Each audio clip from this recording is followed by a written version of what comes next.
Oke, Tribuners, jumpa lagi dengan saya, Al-Hafiz Yasir, di program Ngopi Ngobrol Politik.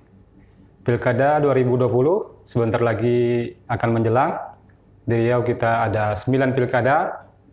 Nah, salah satunya adalah di Kabupaten Siak. Ini pilkada yang menarik, karena ini adalah kampung halamannya Bapak Gubernur Riau, Pak Samsuar. Dan menariknya, pada perhelatan demokrasi mendatang, Pak Samsuar justru akan berseberangan dengan tandemnya selama 2 periode, Pak Alfedri yang sekarang menjabat sebagai Bupati. Nah, kita sekarang berbincang-bincang dengan, di sini sudah bersama kita Bapak Ahmad Rizal, Ketua Komisi Pemilihan Umum KPU Siak. Kita akan berbincang seputar persiapan Pilkada Siak, ya kira-kira sekitar 3 bulan lagi, Pak ya? Ya, sekitar 3 bulan lagi. kurang 3 bulan. Apa kabar Pak Ahmad Rizal? Alhamdulillah sehat, baik. Terima kasih Pak telah datang ke studio kami. Sama-sama. Ya. Boleh Pak cerita tentang bagaimana persiapan terkini dari Pilkada KPU dalam menyiapkan perhelatan demokrasi di Siak saat ini, Pak? Iya, makasih pemirsa Tribun Pekanbaru yang saya hormati, bahwa alhamdulillah tepat hari ini kita sudah menjalankan beberapa tahapan pemilihan ya, mulai dari tahapan persiapan maupun pelaksanaan. Sekarang kita sudah memasuki tahapan pemutahiran data pemilih, dan sekarang juga sudah berjalan pemutahiran data pemilih yang dilakukan oleh petugas pemutahiran data pemilih yang ada di setiap TPS.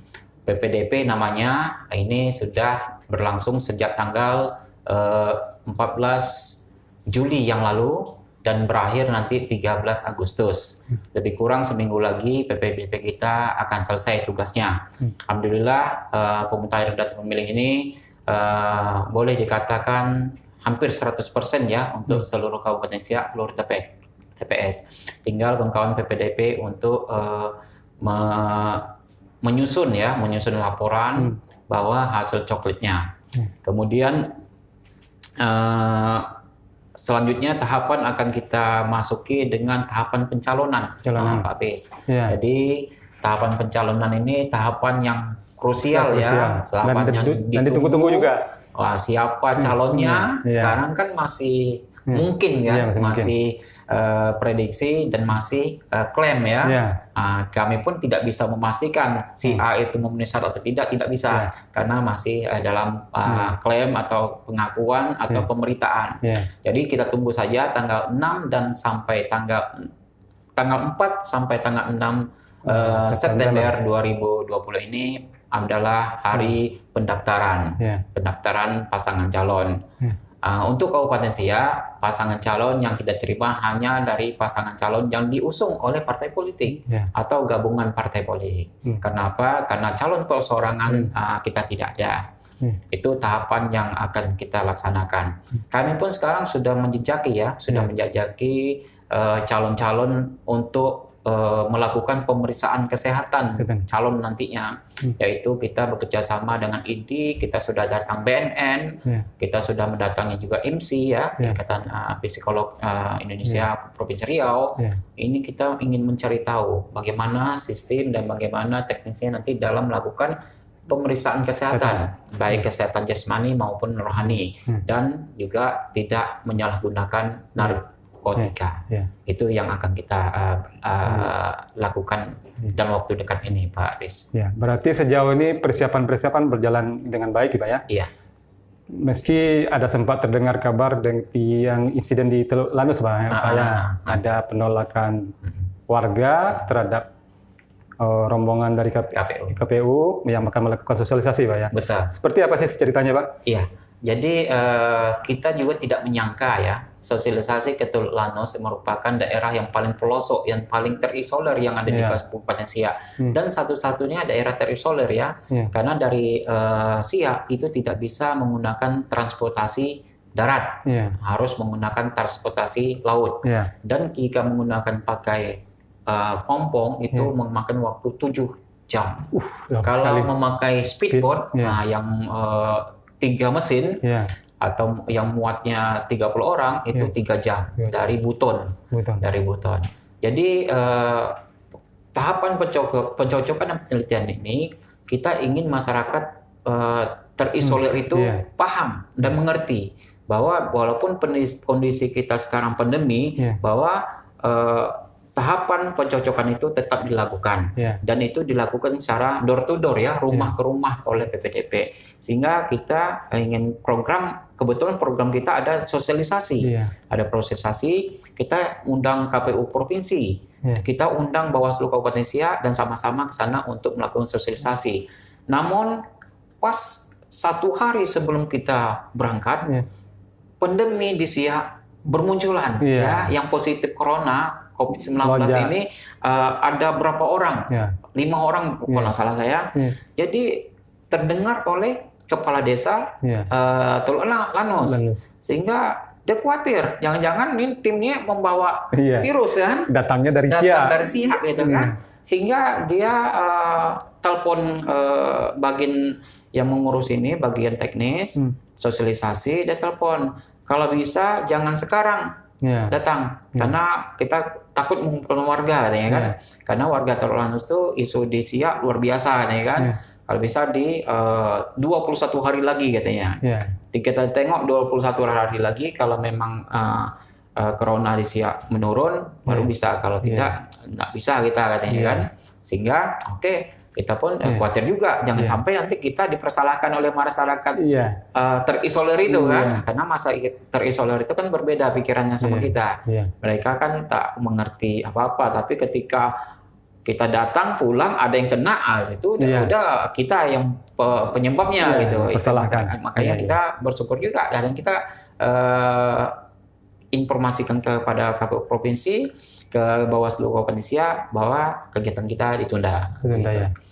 Berarti memang nih ada kesadaran tinggi di tengah masyarakat tentang keselamatan diri mereka di tengah pandemi ini. Nah, selain di Teluk Lanus, kasus-kasus lain yang mirip seperti ini ada nggak Pak? Kira-kira ada. Memang dalam perjalanan coklit ya, pencocokan dan penelitian daftar pemilih oleh PPDP itu berjalan bagus. Di Teluk Lanus pun bagus. Dan berjalan cepat juga sana, karena memang sana sekitar 2 TPS ya, 2 TPS, sehingga mungkin dalam waktu 1 minggu itu udah hampir selesai. Dengan memang 2 TPS itu sekitar pemilihnya sekitar 600 orang, jadi 2 TPS 300 ya kan, sementara kan TPS kita paling banyak 500. Nah, jadi dia 2 TPS ya cepat. Berbeda dengan di daerah perkotaan seperti Siak, Tualang, Perawang itu tak bisa dengan cepat ya. Bahkan di Tualang itu masih ada ya mungkin 1 TPS, 2 TPS lagi yang belum selesai. Akhirnya mungkin dalam waktu yang disediakan untuk pencocokan ini akan selesai mungkin diperkirakan tanggal 11 nanti udah selesai semua 100%. Apakah ada kendala-kendala lain? Ya seperti kita tahu kan di Siak kan kebanyakan banyak perusahaan-perusahaan multinasional di sana yang pekerja dan keluarganya. Nah, adakah sesuatu yang perlakuan khusus dalam melakukan pendataan terhadap warga yang seperti ini? Ya, ini yang kita alami di pemilu atau pemilihan sebelumnya. Jadi berbeda dengan pemilu sebelumnya, bahwa data pemilih ini berdasarkan alamat KTP-nya. Nah, jadi ini akan kita temukan nanti banyak masyarakat yang tidak yang didatangi oleh PPDP rumahnya itu kosong atau orang lain yang nunggu. Kenapa? Karena itu tadi mobilitas di masyarakat daerah industri seperti Minas, Perawang, termasuk Dayun, Siak sendiri, itu banyak masyarakat yang KTP-nya di daerah kita, tapi dia berdomisili di Pekanbaru, di luar daerah Siak, sehingga mereka tidak mengurus surat pindah, sehingga data yang diterima oleh kita dari KPU, dari Menteri Dalam Negeri yang berasal dari Dinas Kependudukan Catatan Sipil itu mereka terdaftar, ada daftar. Jadi PPDP datang ke sana berkali-kali tidak dijumpai. Jadi ini akan muncul nanti akan banyak data pemilih yang tidak dikenal, tidak dijumpai. Tapi kita perlakuan khusus kepada PPDP, kita minta kepada PPDP dicari nomor kontaknya ya, nomor teleponnya, apa di RT atau tetangga. Dipastikan dulu bahwa mereka ini betul-betul pindah atau seperti apa. Jangan seperti 2019 mereka begitu hari pemungutan suara datang marah-marah menggunakan KTP. Cuma kan menggunakan KTP ini kan ada ketentuan aturan dari cuman 1 jam kan. Kemudian dari jam 12 sampai jam 1 siang. Kemudian apabila masih ada surat suara masih ada tersisa itu bisa memilih. Kalau surat tidak ada berarti tidak bisa memilih. Makanya kita kepada PPDP untuk memastikan lagi. Cari nomor teleponnya, jangan dihapus dulu. Cari nomor telepon, ditelepon, hubungi segala macam, betul pindah atau tidak. Kalau pindah coret. Kalau saya mau pilih, jangan dihapus. Seperti itu. Jangan buru-buru dihapus. Jangan buru-buru dihapus. Supaya tidak terjadi seperti 2019 gitu. Oke, Tribuners, itulah bincang-bincang kita dengan Bapak Ahmad Rizal, Ketua KPU SIA. Masih banyak yang akan kita gali dari Pak Ahmad Rizal, tapi kita rehat dulu sejenak.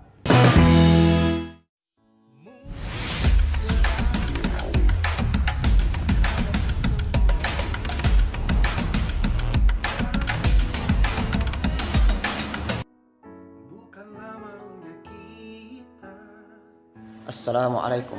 Dari bumi Lancang Kuning Riau, saya Abdurrahman, Komisioner KPU Riau dan keluarga besar Divisi Data KPU se-Riau mengajak encik-encik, tuan-tuan, puan-puan untuk pakai masker bila keluar rumah. Ini masker saya. Mana masker Mika? Menggunakan masker adalah salah satu bentuk upaya kita dalam mencegah penyebaran COVID-19. Kalau tak penting betul, guna di rumah aja. Makacil, bubuhan, dasanak, seberataan, ya kita pakai masker, terutama ketika kita keluar rumah untuk menghindari penyebaran virus corona. Bapak, Ibu, encik, tuan dan puan, serta saudara sekalian, mari kita gunakan masker pada saat di luar rumah. Macam saya nih, Suai. Hai di sana segalanya, kalau harus keluar rumah, gunakan masker, jaga jarak, cocok. Terima kasih ya. Encik-encik, tuan-tuan dan puan-puan dimanapun kita berada, jika keluar rumah selalu menggunakan masker.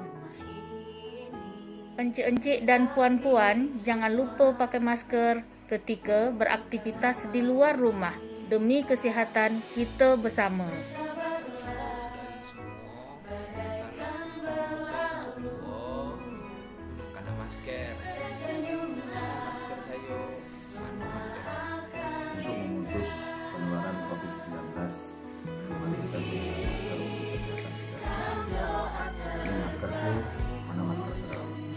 Cegah penularan COVID-19, jaga kebersihan, dan kalau keluar rumah lupa pakai masker. Saudara-saudara semua, kalau keluar rumah jangan lupa pakai masker. Jaga kesehatan, jaga jarak, tetap di rumah, sering cuci tangan, gunakan masker. Ini maskerku, mana masker? Baru kota bertuah. Kotanya elok, banyak dikenal. Mari ikuti anjuran pemerintah agar wabah corona cepat hilang. Iko masker awak, mana masker? Teruntuk kamu yang harus keluar untuk menafkahi keluargamu. Doa kami menyertai.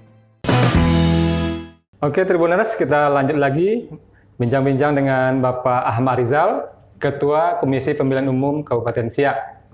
Pak Ahmad Rizal. Iya. Tadi Bapak sempat bilang tadi bahwa jangan terjadi lagi seperti 2019. Nah, kejadiannya seperti apa kira-kira Pak yang terjadi itu? Iya, di 2019 bahwa banyak pemilih yang menggunakan KTP, pemilih yang tidak terdaftar di daftar pemilih, di daftar pemilih tetap. Nah, jadi pemilih yang tidak terdaftar di daftar pemilih tetap bisa menggunakan hak pilihnya berdasarkan alamat yang ada di KTP, RT RW yang ada di KTP. Jadi dan dia bisa menggunakan KTP. Waktunya dari jam 12 siang sampai jam 1 siang. Jadi jam 12 sampai jam 13. Cuma 1 jam. 1 jam saja. Sehingga ini merugikan pemilih ya, tidak leluasa. Kemudian banyak surat suara yang kehabisan waktu 2019. Jadi banyak menggunakan KTP ya kan. Jadi sisa suaranya cuma 2% waktu 2019. Kalau jumlah pemilihnya itu 200, berarti hanya 4 suara sisa. Sementara yang menggunakan KTP banyak gitu kan. Sehingga banyak yang tidak bisa memilih karena surat suara habis. Oleh sebab itu kita berkeinginan jangan sampai ini terjadi lagi di pemilihan bupati dan wakil bupati Siak 2020. Sehingga kita memastikan pemilih ini jangan sampai kita hapus. Walaupun dia pindah, kita pastikan pindahnya seperti apa, kemudian apakah dia mau datang lagi di hari pemungutan suara atau tidak. Nah itu. Jika kita meminimalisir kejadian-kejadian pemilih yang tidak bisa memilih di tahun 2019 yang lalu. Berkaca dari kasus ini, sepertinya memang perlu peningkatan kesadaran di pemilih sendiri juga. Mungkin seperti ini ilustrasinya. Mungkin ketika sekarang mereka merasa cuek-cuek aja. Tapi ketika ada jagoannya atau peta politiknya menarik ini, dan ini harus dimenangkan atau baru mereka tertarik. Nah mungkin tingkat kesadaran ini mungkin yang perlu ditingkatkan di pemilih. Mungkin petugas sudah mengerjakan semua, cuma di pemilihnya yang cuek seperti itu kan ada masalah juga. Betul, apa yang disampaikan betul terjadi. Saya 2011 menjadi PPS, saya menjadi PPS di tingkat desa kelurahan ya kan. Itu yang kami alami. Waktu PPDP kita datang, mereka cuek saja, seperti tidak ingin kan. Tapi ketika ada sesuatu di hari pemungutan suara, jadi jangan tanda kutip ada sesuatu, mereka berkeras ingin mencoblos. Waktu 2011 itu kan tidak bisa menggunakan KTP. Jadi pemilih itu hanya bisa memilih ketika terdaftar di daftar pemilih. Membawa surat apa namanya C6 namanya C6 surat pemberitahuan pemilihan gitu kan. Jadi mereka marah dan merasa mereka terzolimi dengan hak pilih mereka yang hilang gitu. Waktu itu saya sampaikan, mereka datang ke kantor PPS kan, PPS datang. Saya bilang, Bapak selama ini kemana saja? Saya bilang begitu. Berapa kali PPDP kami datang ke rumah, Bapak tidak ada di rumah. Tidak ada, rumah Bapak kosong terus. Atau upaya Bapak datang ke kami. Orang itu kan. Dan itu diakui, iya Pak, saya tugas di Kandes katanya kan. Saya tugas di Kandes, orang rumah waktu pemutahiran itu Kandes juga, memang rumah saya kosong. Nah itu yang terjadi. Seharusnya Bapak kan tahu ini pemutahiran orang mau pilkada segala macam. Harusnya Bapak tuh lapor ke RT, saya bilang gitu. Bilang sama RT Bapak bahwa Bapak ini tetap memilih, memilih. Kemudian harusnya sebelum waktu Bapak datang lagi pulang ke rumah, Bapak tuh cari tahu. Kita kan semuanya kita umumkan. DPS ya, daftar pemilih sementara itu kita umumkan. Harusnya kalau Bapak ingin memilih, Bapak cek nama Bapak. Terbuka. Terbuka di kantor desa, di tempat umum, di RT itu ada. Boleh, dan itu bisa ditanya sama RT, saya bilang gitu. Harusnya bahwa Bapak ingin memilih, tidak mau kehilangan hak pilih, Bapak tuh cek nama. Apalagi sekarang kalau 2011 kemarin kan mungkin kita aplikasi belum ada. Aplikasi mengecek sudah terdaftar atau belum kita kan. Itu belum ada. Sekarang sudah ada. Sekarang kita bisa tinggal kecek. Ketik nama, provinsi, kabupaten, kecamatan, muncul tuh. Kalau tidak terdaftar berarti kita belum terdaftar. Silakan datang ke PPS di desa kelurahan. Daftarkan. Jadi kita inginnya kalau masyarakat Kabupaten Siak yang betul-betul berpartisipasi dan proaktif ingin memilih, pastikan nama Bapak, Ibu, saudara, abang, adik terdaftar. Sekarang bisa diaplikasi di KPU itu ada namanya aplikasi lindungi, data lindungi hak pilih gitu ya. Itu bisa dicek atau dicek di kantor-kantor desa, di kantor kelurahan. Nanti sekitar akhir Agustus itu kita tempelkan daftar pemilih sementara. Akhir Agustus. Pemberitahuan. Sekitar tanggal 31 Agustus ya. Ya. Itu kita tempel itu di kantor desa. Ya. Silakan nama. Kalau tidak terdaftar, Ya. datangi PPS-nya di kantor desa atau Ya. kantor kelurahan. Ya. Daftarkan bawa KTP atau kartu keluarga. Syaratnya sudah berumur 17 tahun atau sudah menikah. Nah, misalnya umurnya 16 tahun tapi sudah menikah, bawa akte nikahnya. Itu bisa.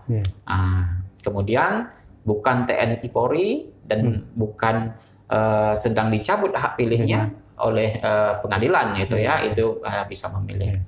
Ya, itu imbauan dari Bapak Ketua KPU Siak, Bapak Ahmad Rizal terhadap warga untuk berpartisipasi dalam pesta demokrasi di Siak di awal Desember nanti. Ini beralih ke soal ini, Pak. Ya. Rabu lalu Dinas Kesehatan Provinsi mengumumkan perkembangan COVID-19 di Riau. Nah, ini ada 3 daerah, Pak ya, yang kasus positifnya tinggi. Dan yang menariknya kan selama ini kan Pekanbaru, Pak. Dan kali ini Siak, Pak. Ada 19 waktu itu yang diumumkan COVID dan totalnya di Siak jadi 100. Nah, kemudian kita kaitkan juga dengan insiden di Teluk Lanus itu, Pak. Ini berarti ada sesuatu nih, Pak, yang perlu perlu dilakukan agar tahapan-tahapan ini tidak terganggu dengan isu-isu COVID ini, Pak, jadinya, Pak. Gimana Pak melihat perkembangan terkini dari COVID di Siak ini, Pak? Iya. Jadi kita juga mengikuti perkembangan COVID-19 ini bahwa kita pastikan dulu kepada petugas kita ya, PPK, PPS, PPDP yang melakukan pencocokan dan penelitian, itu pastikan diri saudara-saudara selamat. Pastikan diri saudara terhindar dari COVID-19. Baru bekerja. Nah, jadi PPDP kita pun ketika satu rumah itu positif, dia jangan dulu coklat di situ. Bahkan ya mungkin jarak-jarak 10 meter dari rumah itu atau 20 meter jangan dulu. Itu kalau masih ada yang terkena lagi keluarganya atau istrinya, itu tak perlu dicoklat, cukup di RT. Nah, itu kita pastikan seperti itu. Kita pastikan seperti itu, cukup coklat di RT. Benar nak warga ini yang ini gitu. Kemudian juga warga masyarakat pun ketika petugas kita datang jangan khawatir. Semua petugas PPDP kita sudah di rapid test dan semua hasilnya negatif. Ya. Kenapa? Ketika hasil reaktif waktu rapid test kita berhentikan, bukan kita berhentikan, kita langsung ganti. Minggirkan dulu. Kita diskualifikasi dan kita masukkan orang dan dites lagi. Baru negatif baru bisa bertugas. Jadi kemudian juga petugas PPDP juga kami juga memakai PSL ya, pelindung wajah, pelindung wajah dan pakai masker. Itu kita pastikan pada pemilih jangan khawatir, jangan khawatir. PPDP kami sudah dipastikan sehat, tidak terkena atau terkontaminasi dengan virus COVID-19 ini. Itu yang kami lakukan. Karena kami pastikan kepada petugas kami, PPK di kecamatan, PPS di tingkat desa kelurahan, PPDP yang di TPS, di sebaran TPS, itu kami pastikan. Pastikan diri saudara selamat. Itu yang pertama. Utamakan keselamatan. Utamakan kesehatan, baru bekerja. Nah, artinya apa? Ketika di wilayah TPS itu ada yang positif, hasil swabnya positif, nggak boleh di rapid dulu, di rapid dicoklat dulu, biarkan dulu, lihat perkembangan apakah keluarganya terkena juga atau tidak. Kalau hasil swab keluarganya tidak negatif, dicoklat. Tapi begitu ada istrinya positif lagi, nggak perlu lagi. Berarti sudah menular kan? Cukup di RT. Pastikan di RT bahwa di rumah ini orangnya ini. Betul orangnya itu. Betul. Itu seperti itu. Karena kita harus pastikan juga petugas kita selamat dulu nih. Nomor 1 Pak ya. Apakah kabar terbaru dari COVID-19 ini meningkatkan mungkin di kalangan petugas dulu meningkatkan kekhawatiran dan juga di masyarakat seperti apa Pak? Bapak beberapa hari ini? Kalau di petugas kami biasa saja ya. Paling nanti ketika PPDP itu ada yang gimana Pak? Gimana Pak? Bisa coklat? Itu tadi. Tetap kita pastikan selamat. Lihat beberapa hari. Karena kan kalau satu rumah itu positif, pasti kan diswab semua itu, istri, anak dan semua. Lihat dulu istrinya atau anaknya. Kalau masih ada positif, berarti tidak perlu dicoklit, cukup di RT-nya aja. Tapi ketika hasil istri dan keluarga itu negatif, silakan coklit istri anaknya. Nah, begitu. Dan yang positif ini tetap dimasukkan karena ada kakak kan. Tetap jangan dihapus ya. Tak boleh dihapus, tetap dimasukkan dalam daftar pemilih. Seperti itu yang kita lakukan. Terus tapi beruntung kegiatan coklatnya udah hampir selesai, Pak ya. Kira-kira yang ke depan yang langsung berhubungan dengan masyarakat, kegiatan apa lagi Pak yang bisa untuk meredam kekhawatiran ini Pak? Iya, yang paling besar itu ya adalah kampanye. Nah, setelah pencalonan kita tetapkan dan langsung kampanye.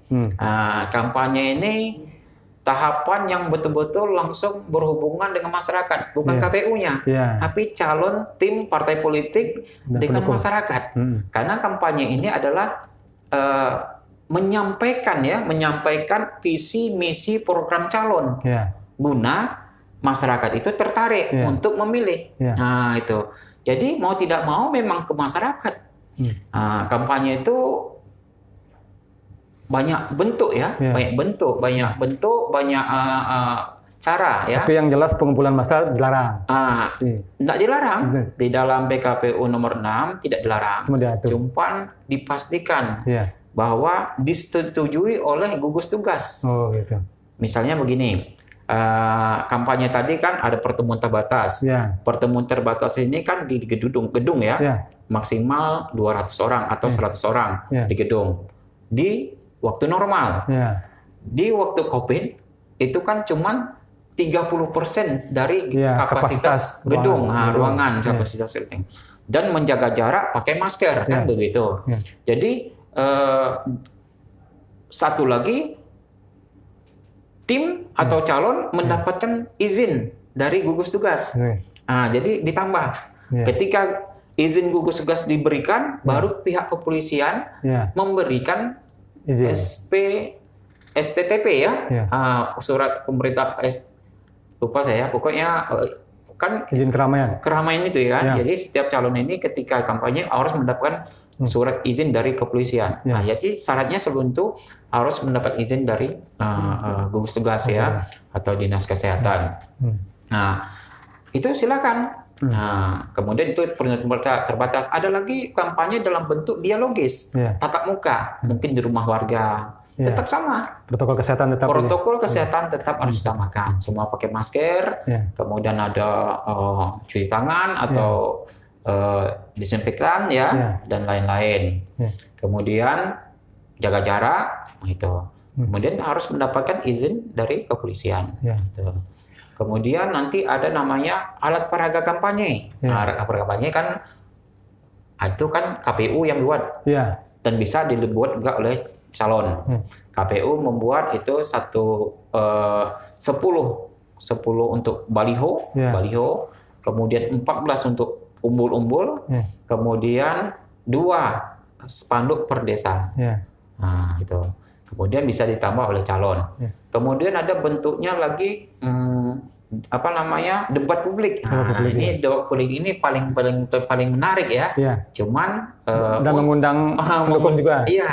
Jadi karena COVID-19 ini debat publik tetap kita lakukan. Cuman tidak dihadiri undangan.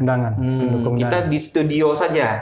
Cukup penalis, pasangan calon, itu moderator ya cukup. Nanti kita pasang TV TV layar di luar gedung, di ruang-ruangan. Kemudian kita akan tayangkan di TV. Di televisi. Apakah tunda atau langsung nanti kita tengok biaya yang ada di kita. Seperti itu. Kemudian juga ada nanti penyebaran bahan kampanye. Bahan kampanye ini kan seperti poster, kalender, seperti ini muk nih, seperti muk ini kan, payung, baju, segala macam. Syaratnya setiap bahan kampanye tidak boleh lebih dari 25.000.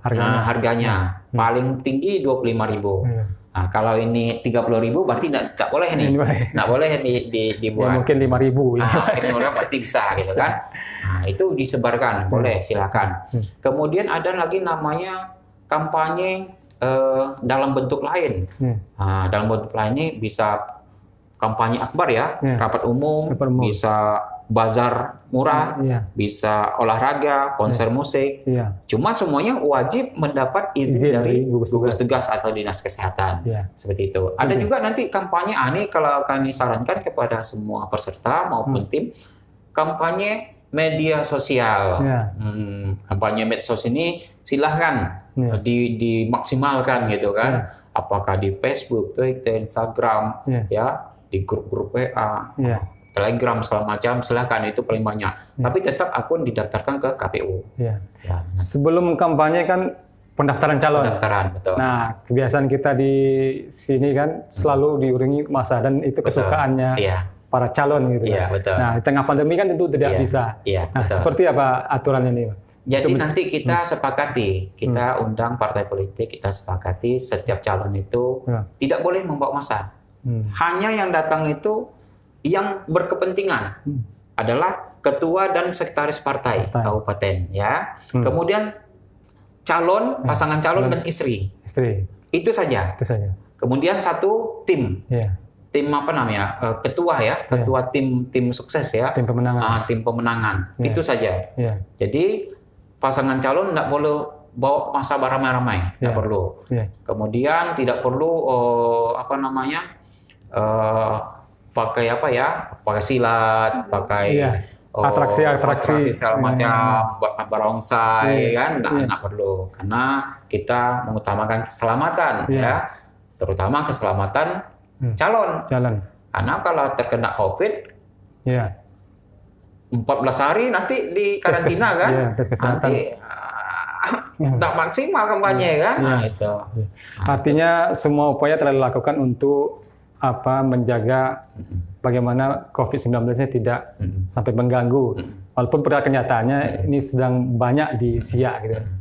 KPU coba mengecilkan atau mengurangi kekhawatiran itu, Pak ya. Oke, Tribuners, bincang-bincang kita dengan Pak Ahmad Rizal, Ketua Komisi Pemilihan Umum Siak. Akan kita lanjutkan di segmen berikutnya. Ragam informasi terkini kami hadirkan tiada henti. Simak tribunpekanbaru.com. Oke Tribuners, kita lanjut bincang-bincang dengan Bapak Ahmad Rizal, Ketua Komisi Pemilihan Umum Kabupaten Siak. Pak Ahmad Rizal, ini Kabupaten Siak, Pilkada Siak 2020 ini menarik dan banyak diikuti oleh publik karena ini banyak faktor, Pak ya. Ada nama Bapak Samsuar di situ, ketua sebagai gubernur, sebagai mantan bupati 2 periode, dan petahana yang adalah mantan wakilnya selama 2 periode. Nah, apakah ini juga berpengaruh terhadap kegairahan antusias masyarakat untuk mengikuti pilkada ini, Pak? Ya, betul apa yang disampaikan bahwa kita tidak menapik ya bahwa Gubernur Riau merupakan ketua DPD Golkar di Kabupaten Siak. Putusan Mahkamah Partai ya. Jadi gubernur itu di samping ketua provinsi juga ketua kabupaten. Dua. Kemudian nanti ketika pendaftaran beliau yang mengantar. Nah, Pak Samsuar dan sekretarisnya yang mengantar ke KPU. Itu syaratnya kan? Syarat. Ketika Pak Samsuar tidak mau mengantar, nanti bisa diambil alih oleh pusat DPP. Tapi tidak mungkin ya, karena pastilah ya setiap pengurus ketua dan sekretaris partai tetap mau mengantarkan pasangan calonnya yang diusulkan. Kemudian Pak Alpedri petahana dan sepertinya calon juga ya. Sepertinya bakalan calon juga. Karena kita pun tak tahu nih. Karena tidak belum bisa ada. pasti. Dan mereka berdua ini kan adalah pasangan sama-sama 2 periode dan tidak terkesan bahasa pokoknya serasi lah serasi ya. Nggak ada konflik. Tidak ada konflik dan tidak ada masalah ya, sehingga tidak pecah gitu. sehingga terus berpasangan. Ini menarik. Menariknya ya itu dua calon, dua tokoh yang sepertinya pisah ya. Dipisah. Sepertinya ketika pilkada tahun 2020 ini dipisahkan oleh tugas dan fungsi masing-masing ya. Nah, kita pun tidak menapik itu. Yang jelas kami tidak terpengaruh ya. Kami tidak terpengaruh dengan itu. Kami akan bekerja sesuai dengan aturan yang ada. Kami fokus bagaimana setiap tahapan itu berjalan dengan bagus, dengan baik, dan tidak ada masalah, tidak ada kesalahan, apalagi melanggar aturan. Kemudian juga ya silakan saja siapapun, ya siapapun calonnya silakan didaftarkan. Yang penting memenuhi syarat, yaitu 20% kursi di DPRD Kabupaten Siak.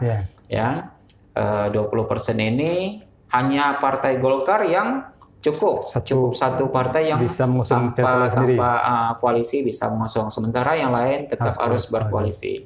Dan kami pun tidak mau komentar ya tentang pemberitaan atau klaim-klaim atau pengakuan bahwa dia sudah memenuhi syarat segala macam, itu kami tidak komentar. Yang kami tunggu adalah di tanggal 4 sampai tanggal 6 September 2020 ini. Nah, siapa calon itu bisa kita komentari. Tapi Bapak bisa lihat kegairahan itu di tengah masyarakat. Ya, masyarakat bergairah walaupun di tengah pandemi, di kedai-kedai kopi segala macam itu luar biasa. Di Siak semua membicarakan politik ini ya, semua membicarakan. Tapi itu sebatas pembicaraan di kedai kopi. Jadi gairah seperti itu.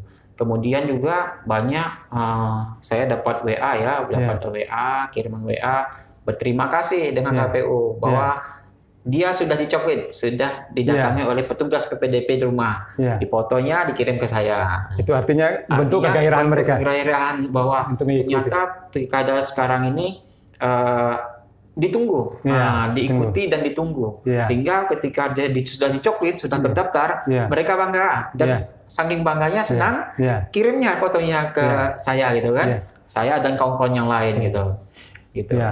Ya, dalam pesta demokrasi, dalam sebuah pesta, ketika pesta itu menarik, ya itulah pesta sebenarnya yang betul-betul berhasil lah kira-kira seperti itu ya. Kan ada juga orang yang bikin pemilu, tapi kemudian dia mikir nggak mau atau nggak mau keluar, alasannya ada. Tapi kalau ada kegairahan, dan itu juga memudahkan tugas KPU. Betul. Jadi itulah saya bilang tadi kan, sama dengan pemilu 2019. Dua tokoh, Pak Jokowi, Pak Prabowo ini kan magnet ya, magnet karena dua kali bertarung, ya kan, dua kali. Akhirnya kalau istilah lain itu replay ya. Dua kali, sehingga se-Indonesia itu kan di atas 82% partisipasi pemilih. Kalau KPU kan sekitar 77,5% target. Dan Kabupaten Siak 85,60%. Tinggi Pak ya? Tinggi kita. Artinya apa? Tokoh-tokoh ini menyebabkan orang betul-betul berkeinginan untuk memilih, ingin berpartisipasi. Sama seperti di Siak, mungkin ada tokoh-tokoh yang menarik, yang menjadi panutan, sehingga masyarakat pun antusias juga nih. Sehingga baru coklit itu saya bilang tadi kan, coklit mereka merasa bangga. Bahkan itu saya bilang tadi kan, setelah didata, difoto, dikirim ke kita gitu. Artinya apa? Artinya memang ini menjadi penantian yang dinanti oleh masyarakat, bahwa mereka sudah terdaftar di daftar pemilih, arti mereka bisa memilih. Seperti itu. Berarti Bapak ini optimis 85% kemarin bisa terulang di awal Desember nanti? Awalnya sebelum pandemi kami targetnya seperti itu ya. Setelah pandemi tak mungkin rasanya. Rasanya tak mungkin. Karena apa? Karena banyak faktor ya. Masyarakat mungkin tidak mau keluar ya.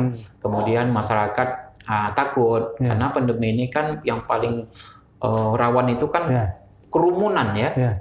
Kerumunan orang ya. TPS itu akan berkerumun orang nanti kan. Atau makanya kita minta kepada masyarakat jangan khawatir, semua yang kerumunan itu memakai masker. Di TPS juga ada siap hand sanitizer, semua kemudian disinfektan ya. Seluruh ruangan tempat TPS itu disinfektan. Kemudian asalkan pemilih memakai masker bisa memilih. Tapi kalau tidak pakai masker tidak bisa memilih. Namun nanti di setiap TPS kita akan siapkan masker juga untuk mengantisipasi. Jadi tidak ada apalah, kita yakin lah ya bahwa masyarakat yang khawatir ya. Cuman walaupun begitu partisipasi kita tidak mau target yang angkanya berapa Pak? Kemarin ya. Paling ya kita target seperti tahun 2015. Pemilihan bupati dan wakil bupati tahun 2015. 58,50%. 58% ya. Agak jauh juga Pak ya? Iya jauh. Oke, terima kasih Pak Ahmad Rizal. Ini terakhir pernyataan statement terakhir Bapak. Boleh terhadap pemilih ataupun terhadap calon yang akan mendaftar. Silakan Pak. Sampaikan.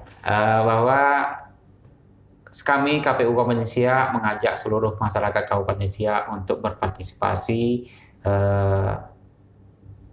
terhadap pemilihan Bupati dan Wakil Bupati ke Siak 2020. Partisipasi itu bisa dilakukan pada saat ini ya, waktu saat pemutakhiran data pemilih. Pastikan diri saudara terdaftar di dalam daftar pemilih. Ketika tidak terdaftar, silakan daftarkan di petugas di desa atau kelurahan, yaitu PPS. Itu bisa. Kemudian juga pandemi ini jangan sampai kita surut ya, jangan sampai kita takut. Karena dengan new normal itu pasti kita terjaga ya. Artinya apa? Protokol kesehatan kita patuhi. Masker paling tidak. Ketika kita pakai masker, otomatis kita sudah melindungi diri kita dan orang lain untuk tidak tertularkan dengan virus COVID-19 ini. Kemudian juga semua ya, waktu kampanye pasangan calon juga ngajak masyarakat pakai masker, kemudian pasangan calon juga tim sukses segala macam ya, protokol kesehatan itu harus dijaga. Mungkin itu. Terima kasih Pak Ahmad Rizal, semoga sukses dan lancar persiapan pilkada di Siak dan menghasilkan pemimpin Siak yang betul-betul dibutuhkan oleh masyarakat Siak. Amin. Demikian Tribuners, bincang-bincang kita dengan Bapak Ahmad Rizal, Ketua KPU Siak, tentang pelaksanaan perhelatan pilkada di awal Desember nanti. Jumpa lagi dengan saya, Hafiz, di program Ngopi berikutnya. Ragam informasi terkini kami hadirkan tiada henti. Simak tribunpekanbaru.com.